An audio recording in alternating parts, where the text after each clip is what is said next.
Hello students, आज की video में हम करने वाले हैं प्लेन इन स्पेस। इसी टॉपिक पे बेस्ड हमारी एक्सरसाइज 11.3 है।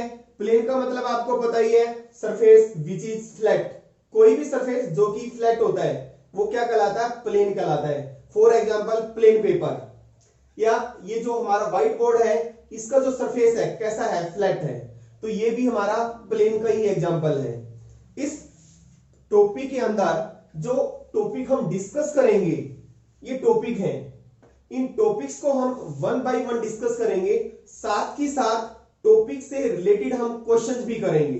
देखिए, टॉपिक है equation of plane in various form. Different forms में प्लेन की इक्वेशन निकालेंगे हम, जैसे हमने 11th क्लास में किया था equation of line in different forms.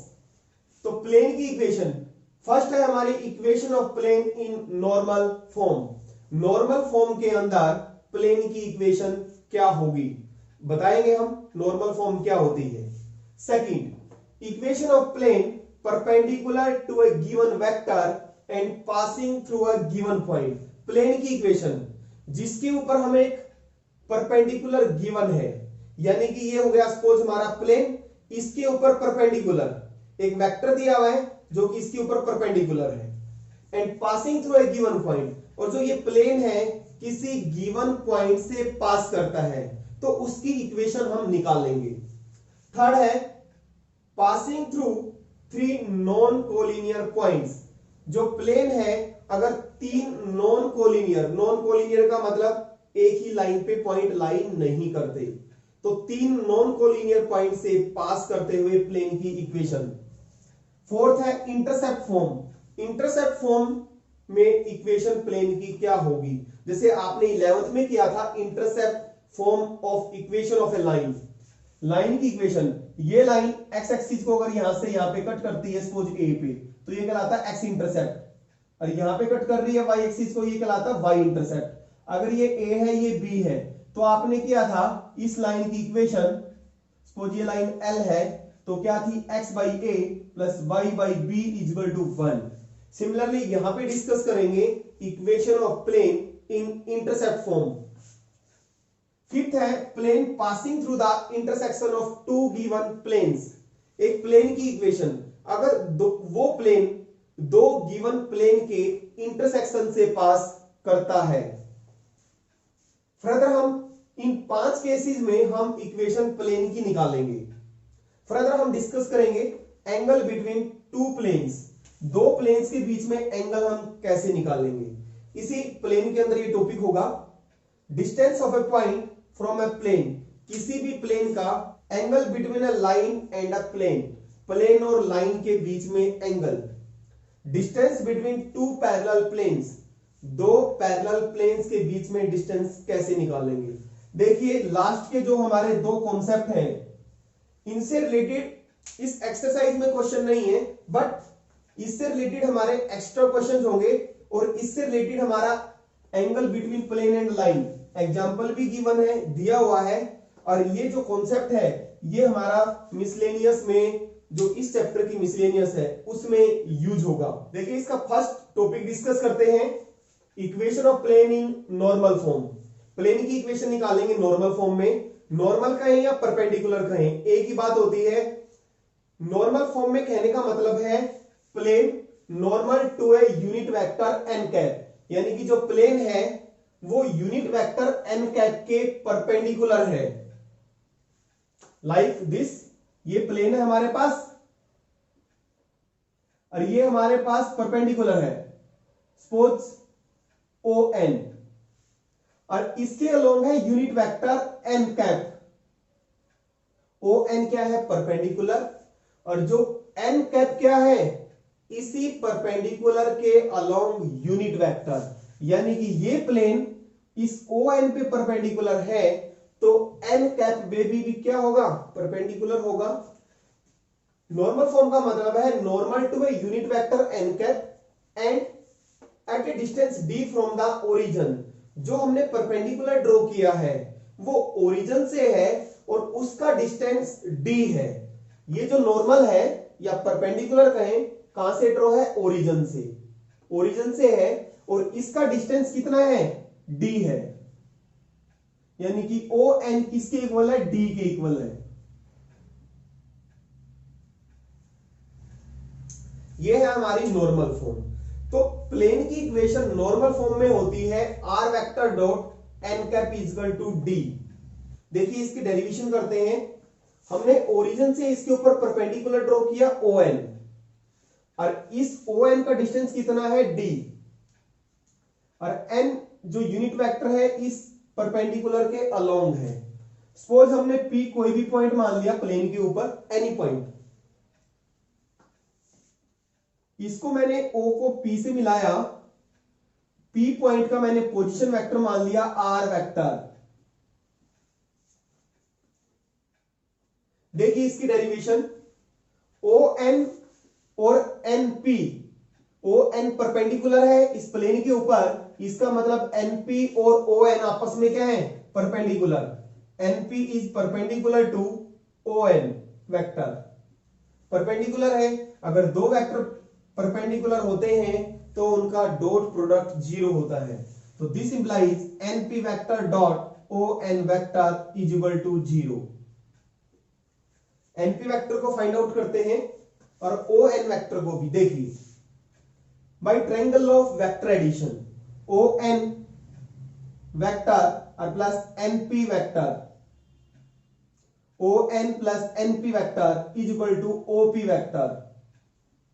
और ON वेक्टर देखिए हम कैसे निकाल सकते हैं, यहां पे देखेंगे ON वेक्टर, किसी भी वेक्टर को कैसे निकालते हैं, अगर उसकी मैग्नीट्यूड को उसके यूनिट वेक्टर से मल्टीप्लाई कर दें तो हमारा वेक्टर आ जाता है ON वेक्टर की मैग्नीट्यूड और इनटू इसके along unit vector n। ON vector की मैग्नीट्यूड कितनी है, d। आपने किया था ना, a unit vector, a vector divide by magnitude of a। तो a वेक्टर कैसे निकलेगा, वेक्टर a की मैग्नीट्यूड को अगर मैं इसके यूनिट वेक्टर से मल्टीप्लाई कर दूं तो वेक्टर आ जाएगा। तो ON वेक्टर क्या होगा, dn यूनिट वेक्टर। तो ON हो गया dn unit vector plus NP हमें निकालना है और OP कितना है, R वेक्टर। तो NP वेक्टर आ गया हमारा R vector minus dn unit vector, ये NP आ गया।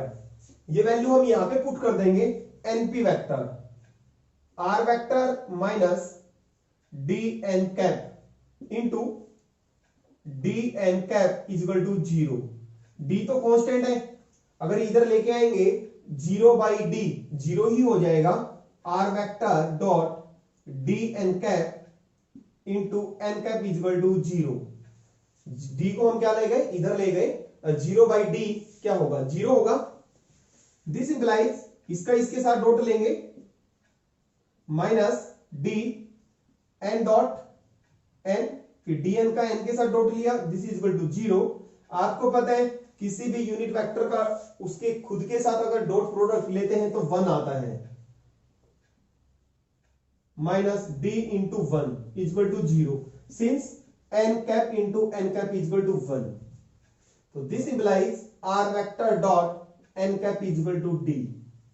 This is the equation of plane in normal form, जहां पे d क्या है हमारा, जो परपेंडिकुलर हमने ड्रॉ किया है उसका डिस्टेंस ओरिजिन से, और n कैप क्या है, जो परपेंडिकुलर है उसके along unit vector n cap. और r वेक्टर का मतलब पता होना चाहिए, this is the position vector of any point. अभी हमने की इक्वेशन प्लेन की नॉर्मल फॉर्म के अंदर, वेक्टर फॉर्म थी r vector dot n cap is equal to d, इसकी हम कार्टेशियन फॉर्म करेंगे। जो ये r वेक्टर था किसी भी पॉइंट का पोजीशन वेक्टर था, तो कोई भी पॉइंट P था हमारा, इसके कोऑर्डिनेट्स मान लिए x y z। क्या मान लिया मैंने, x y z। तो r put r vector is equal to r vector, तो पॉइंट P है, इसका पोजीशन वेक्टर क्या बनेगा, x y z का, xi yj प्लस z के। और n कैप, आपको पता है कोई भी यूनिट वेक्टर होता है उसके जो स्केलर कंपोनेंट्स होते हैं वो क्या होते हैं, डायरेक्शन कोसाइंस, लेट मान लिया हमने n जो यूनिट वेक्टर है Li plus mj plus nk, तो दिस इंप्लाइज यहां पे पुट किया हमने xi plus yj plus zk into n cap Li। समझ आ गया होगा lmn क्यों लिया हमने, क्योंकि किसी भी यूनिट वेक्टर के जो कंपोनेंट्स होते हैं वो क्या होते हैं, lmn होते हैं।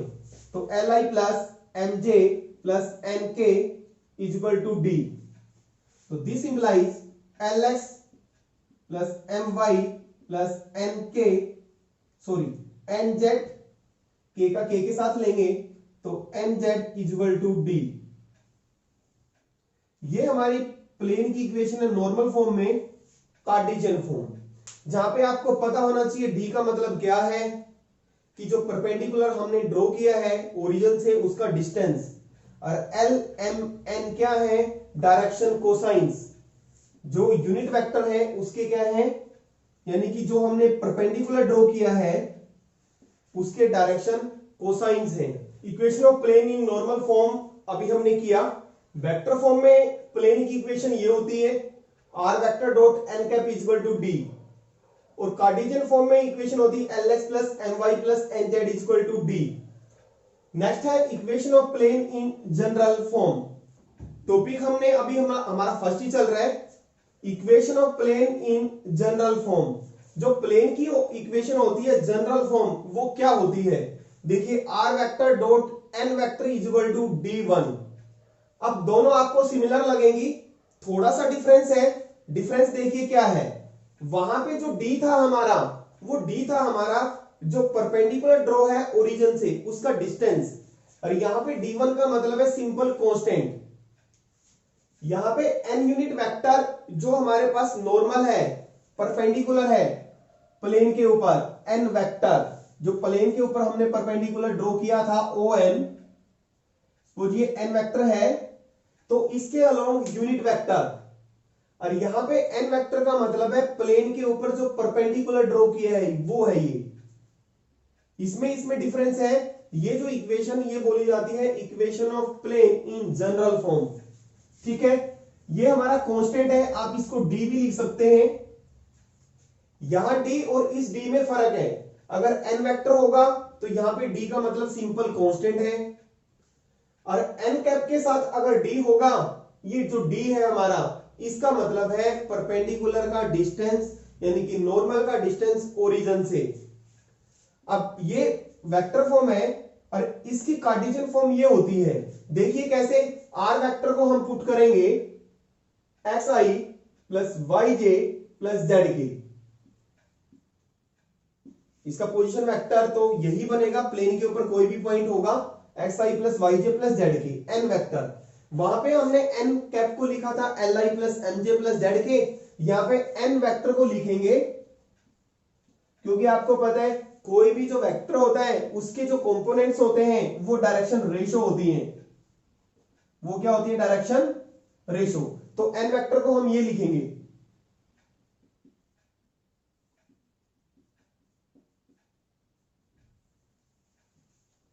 इसका इसके साथ डॉट लेंगे तो क्या आ जाएगा, ax plus b y plus c z is equal to d. आपको मीनिंग पता होना चाहिए, जो ए बी सी आए हैं वो किससे आए हैं, n वेक्टर से। तो ए बी सी क्या है हमारे, इंपॉर्टेंट है भाई, ए बी सी है हमारे डायरेक्शन रेशो। क्या है, डायरेक्शन रेशो किसके, नॉर्मल के, जो नॉर्मल प्लेन के ऊपर है। एबीसी हमारे क्या है, डायरेक्शन रेशो जो नॉर्मल प्लेन के ऊपर है उसके। और एक्स वाई जेड का मतलब आपको पता ही है, प्लेन के ऊपर कोई भी पॉइंट है उसके कोऑर्डिनेट्स। और डी, यहां पे डी का मतलब है कांस्टेंट। देखिए क्वेश्चन में यूज करेंगे तब आपको अच्छी तरह समझ में आएगा। देखिए सपोज हमारे पास इक्वेशन है, इसी इक्वेशन को हम इस इक्वेशन में कैसे लाएंगे, ये तो वेक्टर है, हमें अगर इसको नॉर्मल फॉर्म में लाना है तो आपको यूनिट वेक्टर बनाना है। तो कैसे बनाएंगे, दोनों तरफ n वेक्टर की मैग्नीट्यूड से क्या कर दें, डिवाइड कर दें, तो ये हो जाएगा हमारा प्लेन की इक्वेशन जनरल इक्वेशन हमें गिवन है, तो उसको नॉर्मल फॉर्म में आप कैसे लाएंगे? दोनों तरफ मैग्नीट्यूड से क्या करते हैं? डिवाइड। तो ये आ जाएगी, ये हो जाएगा हमारा n cap, n unit vector along the normal, और ये बन जाएगा हमारा d। अब आप सोच रहे होंगे d, इसको d1 लिख सकते हैं आप। d बाई जो मैग्नीट्यूड n वेक्टर की होगी वो d आ जाएगा distance of the normal from the origin. देखिए एक्सरसाइज 11.3 स्टार्ट करते हैं। 11.3 का question number first, determine the direction cosines of the normal to the plane. Plane के ऊपर जो नॉर्मल है उसकी हमने डायरेक्शन कोसाइंस फाइंड आउट करनी है, and distance from the origin, उस नॉर्मल का ओरिजिन से कितना डिस्टेंस है वो फाइंड आउट करना है। इक्वेशन प्लेन की दी हुई है 2x + 3y - z = 5। पहले हम क्वेश्चन नंबर फर्स्ट का सी पार्ट कर रहे हैं, समझने के लिए आपके लिए बहुत आसान रहेगा। देखिए अभी तक हमने एक ही कॉन्सेप्ट किया है, equation of plane in normal form. Vector form ये होती है और कार्टेशियन फॉर्म ये होती है। नॉर्मल फॉर्म की है हमने। जनरल फॉर्म जो प्लेन की होती है वो आपको समझना पड़ेगा। वेक्टर फॉर्म ये होती है, कार्टेशियन फॉर्म ये।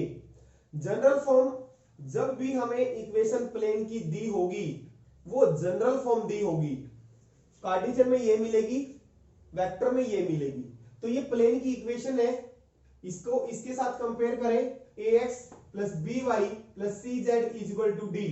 यहाँ पे a b c, जैसे कि मैंने बताया है a b c क्या होते हैं? Direction ratio of the normal to the plane.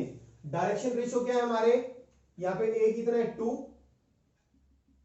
और b कितना है 3, c कितना -1। वेक्टर में भी आपने किया था, एक्सरसाइज 11.1 में भी किया है। अगर direction ratio a b c है तो डायरेक्शन कोसाइन कैसे निकालते हैं? a को डिवाइड कर दिया a² + b² + c² under the square root, ऐसे ही करते हो ना। b को 20 से डिवाइड कर देते हैं, c को 20 से डिवाइड कर देते हैं, तो डायरेक्शन कोसाइन आ जाती है। सेम प्रोसीजर यहां पे करना है आपने, डिवाइडिंग बोथ साइड्स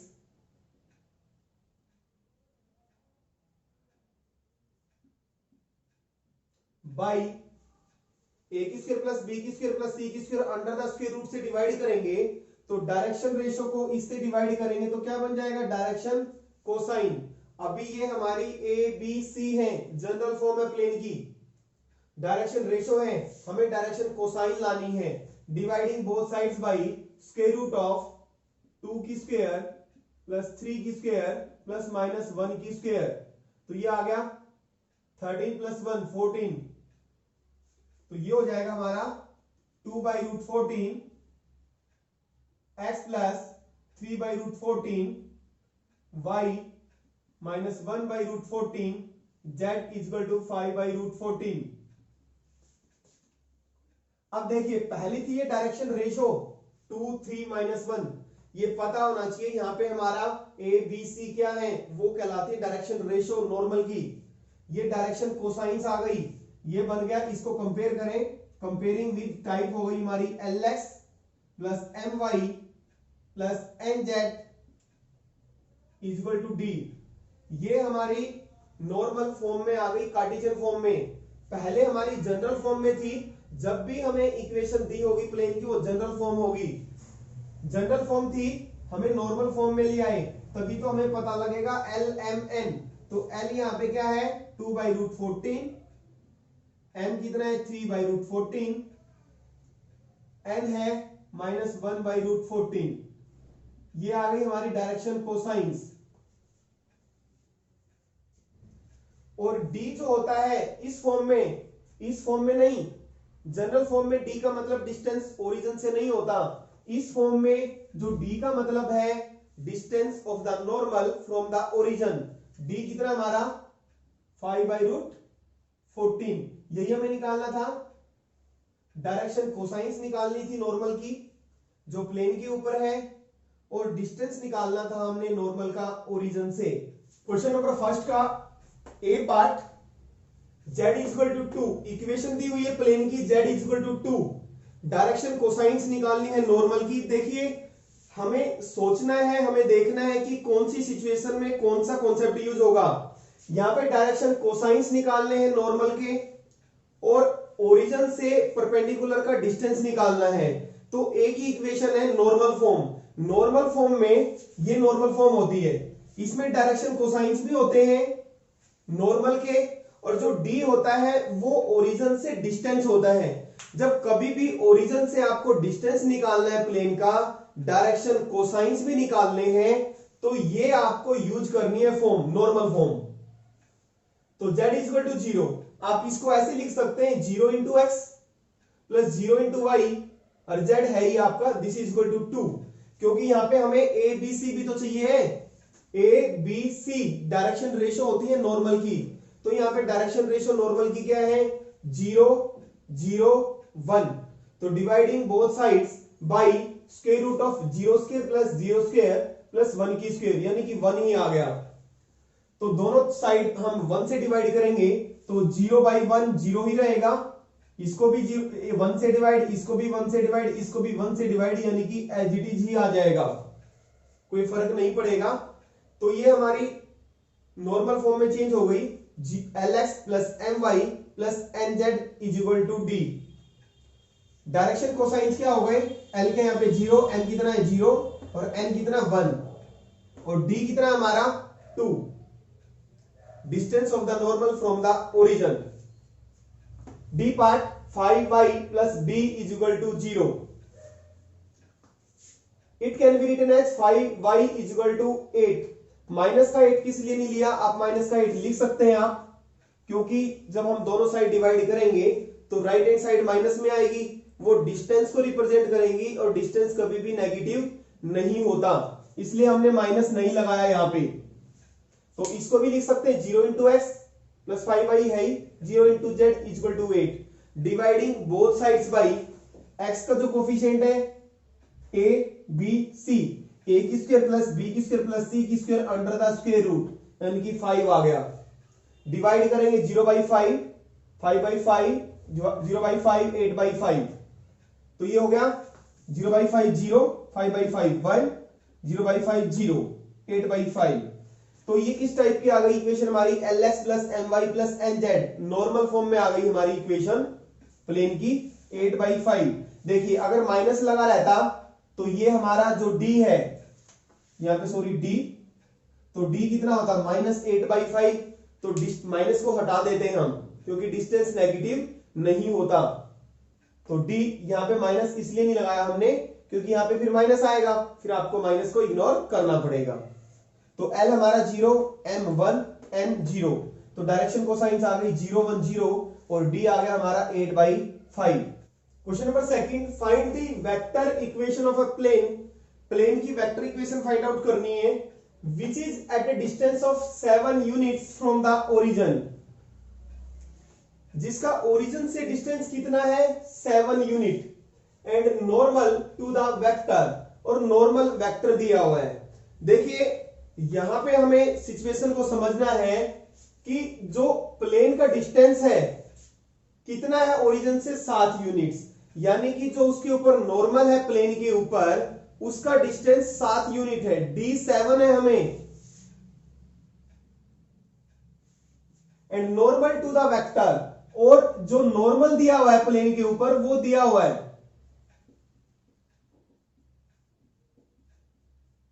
जब हमें ओरिजिन से परपेंडिकुलर का डिस्टेंस, या कहें परपेंडिकुलर का डिस्टेंस या प्लेन का डिस्टेंस, प्लेन का जो डिस्टेंस है ओरिजिन से कितना है 7 यूनिट, इसका मतलब d हमें 7 है, तो प्लेन की जो इक्वेशन लगेगी वो नॉर्मल फॉर्म वाली निकालनी है। कैसे पता लगा, क्योंकि हमें d दे रखा है और उसके ऊपर नॉर्मल है, तो ये इक्वेशन जो होती है प्लेन की, इसमें तो d नहीं होता, यानी कि d यहां पे कांस्टेंट होता है d1, जो जनरल फॉर्म होती है। तो इसका मतलब हमें वो इक्वेशन निकालनी जिसमें d भी आएगा, यानी कि ओरिजिन से परपेंडिकुलर का डिस्टेंस कहें या प्लेन का डिस्टेंस, यानी कि ये वाली इक्वेशन हमने निकालनी है, ये निकालनी है, ये नहीं निकालनी, ये निकालनी है। तो n वेक्टर हमें गिवन है,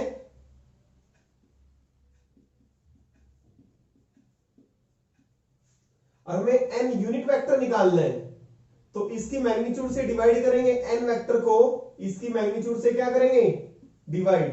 तो n vector 3i plus 5j minus 6k और magnitude square root of 9 plus 25 plus 36, 3i plus 5j minus 6k, ये आ गया हमारे पास 70 रूट 70। तो n यूनिट वेक्टर आ गया। Equation of plane in vector form, r vector dot n cap, समझ में आ गया होगा n कैप क्यों आया, n वेक्टर नहीं आएगा क्योंकि n वेक्टर के जो यहां पे d होता है या d1 कहें वो कांस्टेंट होता है, और यहां पे d का मतलब है जो नॉर्मल फॉर्म में है नॉर्मल का या प्लेन का ओरिजिन से डिस्टेंस। वैल्यूज पुट कर देंगे तो this implies r vector dot n cap, यह है हमारे पास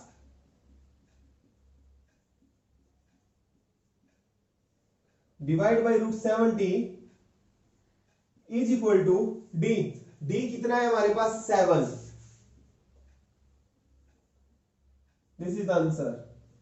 question number 3, find the Cartesian equation of the following planes. हमने कार्टेशियन इक्वेशन निकालनी है प्लेन्स की। देखिए आर वेक्टर का मतलब क्या होता है, position vector of any point. Point कोई भी प्लेन के ऊपर कौन सा लेते हैं, एक्स वाई जेड। कोई भी पॉइंट लेते हैं उसके कोऑर्डिनेट्स क्या लेते हैं, एक्स वाई जेड। तो आर वेक्टर को हम यहां पे क्या पुट करेंगे, put r vector is equal to x i plus y j plus, जहां पे भी आर वेक्टर को आप पुट करेंगे ये पुट करेंगे। तो दिस इंप्लाइज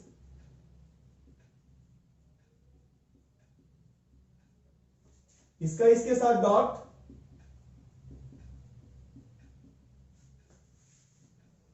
एक्स का इसके साथ लेंगे एक्स प्लस वाई, जेड का के का के साथ minus, z is equal to 2। ये इक्वेशन आ गई हमारी प्लेन की कार्टेशियन फॉर्म में। बी पार्ट वही, यहां पे भी आर को पुट क्या कर देंगे हम, put r vector is equal to x i plus y j plus z k. तो this implies x i plus y j plus z k into 2i plus 3j minus 4k equal to 1। तो ये हो गया हमारा 2x plus 3y minus 4z equal to 1। ये Cartesian form आ गई हमारे पास। Question third का सी पार्ट, कार्टेशियन इक्वेशन निकालनी है। यहां पे भी आर वेक्टर को क्या पुट कर देंगे, xi plus yj plus zk। तो ये क्या हो जाएगा हमारे पास, xi plus yj plus zk, s minus यहां पे t है, s minus 2t i unit vector plus 3 minus t j unit vector plus 2s plus t k unit vector equal to 15। i का i के साथ dot लेंगे तो ये बन जाएगा हमारा s minus 2t into x और plus 3 minus t into y, j का j के साथ 3 माइनस t इंटू वाई और plus 2s plus t into z equal to 15। देखिए क्वेश्चन नंबर 4। अभी तक हमने क्वेश्चन 1 से लेकर जो 3 तक किए हैं उसमें नॉर्मल फॉर्म का यूज हुआ है। इस क्वेश्चन में भी हम एक पॉइंट का यूज करेंगे, उसका यूज करके क्वेश्चन बहुत ही आसान हो जाएगा। अब देखिए उस पॉइंट का यूज आपने किस सिचुएशन में करना है। सपोज आपके पास प्लेन की इक्वेशन गिवन है और ओरिजिन से उसके ऊपर कोई परपेंडिकुलर है, ओरिजिन से उसके ऊपर जो परपेंडिकुलर है, अगर आपको फुट के कोऑर्डिनेट्स निकालने हैं, परपेंडिकुलर के फुट के अगर कोऑर्डिनेट्स निकालने हैं, सपोज ये प्लेन हो गया हमारे पास और ये ओरिजिन से इसके ऊपर परपेंडिकुलर है, अगर आपको इसके n के कोऑर्डिनेट्स निकालने हैं तो तब आप इस पॉइंट का यूज करेंगे। देखिए पॉइंट क्या है, सपोज हमारे पास प्लेन की इक्वेशन ये है lx plus my plus nz equal to d। तो हमें जो कोऑर्डिनेट्स निकालने हैं फुट ऑफ परपेंडिकुलर के, कहां से ड्रॉन है, ओरिजिन से प्लेन के ऊपर, तो उसके कोऑर्डिनेट्स निकालने का, परपेंडिकुलर के फुट के कोऑर्डिनेट्स निकालने का जो फॉर्मूला है l d m d n d. L m n आपको पता है डायरेक्शन कोसाइन से नॉर्मल के, और डी आपको पता है जो परपेंडिकुलर है ओरिजिन से उसका distance, l d m d n d, ये क्या होंगे, हमारे कोऑर्डिनेट्स आ जाएंगे फुट ऑफ परपेंडिकुलर के। देखिए क्वेश्चन नंबर 4 में हमें यही करना है। In the flowing cases find the coordinates of foot of perpendicular. Foot of perpendicular के कोऑर्डिनेट्स निकालने हैं, ड्रॉन फ्रॉम द ओरिजिन, जो कहां से ड्रॉ है, ओरिजिन से, किसके ऊपर, इस प्लेन के ऊपर। देखिए कैसे करेंगे, 2x + 3y + 4z = 12, ये अभी हमारी जनरल फॉर्म है, ax + by + cz, lx + my + nz की फॉर्म में आपको लाना है, नॉर्मल फॉर्म में लाना है। डिवाइडिंग बोथ साइड्स by √2² + 3² + 4 की स्क्वायर, तो ये हो गया 4 + 9 13, 13 + 16 √29, तो ये हो गया हमारे पास 2/√29 x + 3/√29y + 4/√29 z = 12/√29। तो ये टाइप आ गई, नॉर्मल फॉर्म में चेंज हो गई, ये आ गई lx + my + nz। आप देख भी सकते हैं l² + n² + n² 1 होता है, तो आप l² + n² + n² 1 करेंगे तो 1 आएगा, तो ये होगी normal form lx + my + nz = d। तो यहां पे l कितना हमारा 2/√29, n कितना है 3/√29 और n कितना है 4/√29। तो coordinates of foot of perpendicular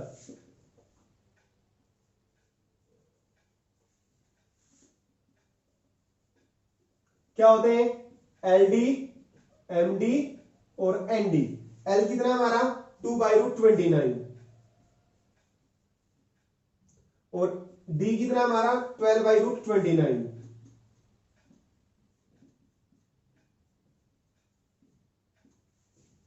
ये पहला कोऑर्डिनेट। सेकंड कोऑर्डिनेट एम कितना है 3/√29, 12/√29 और एन कितना 4/√29, 12/√29।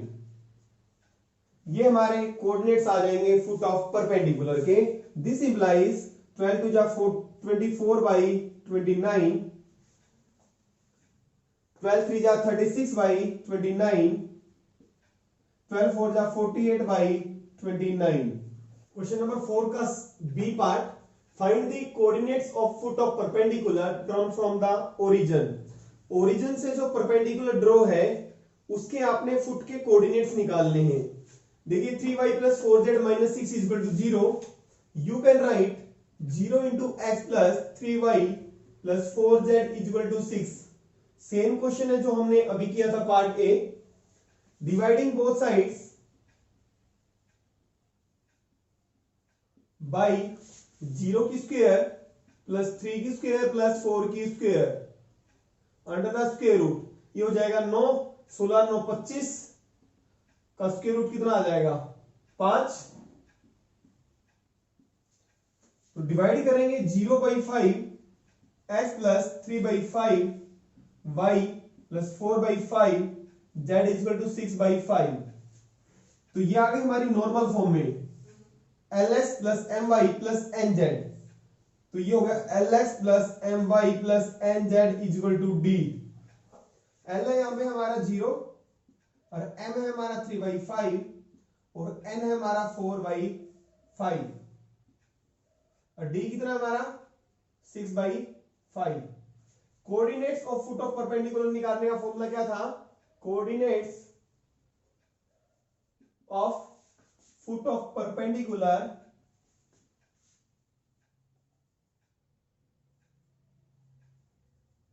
From origin,